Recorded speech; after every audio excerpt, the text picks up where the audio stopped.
A neighbor on another ridge seen the fire and called it in at about 10:52. And as soon as we topped the ridge on the other side, we seen it. We had a major fire.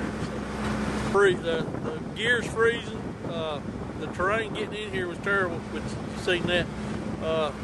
Our air packs are freezing up. The turnout gear is freezing up.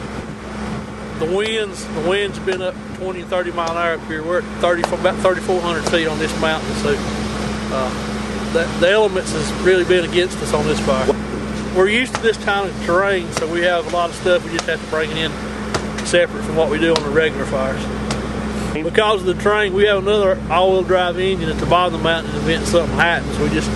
We don't have enough room to get everything we need in here. So there's going to be a tremendous amount of mop up. Our big concern now is we don't have a flare up and end up with a woods fire. So the North Carolina Forest Service is here with us too with their dozer in case it was to have gotten in the woods. So right now that we're really worried about is the winds staying up and maybe picking some sparks up and moving them into the woods. We've got the Forest Service doing a perimeter check now, and they're going to be with us through probably the rest of the evening. Nobody's been injured. Everything's just cold hands and feet.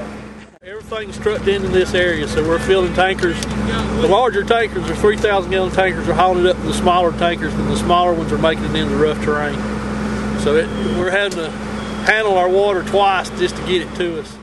Everything that's going on in the terrain, getting here, getting the water here, the windy conditions, it don't look like much, but I think we've done an outstanding job because we do have tools and stuff in the basement that's unhurt. So, we do have something salvageable, but the structure itself is going to be a total loss.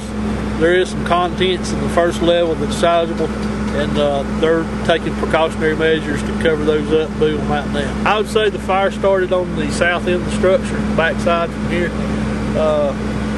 I'm leaning towards the chimney fire, but until we do a complete investigation, then we'll make a full determination then.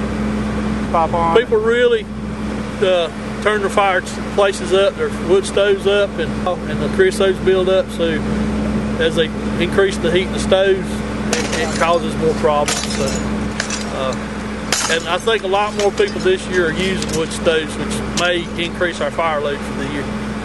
Always once a year, have a professional chimney sweep come in and clean it.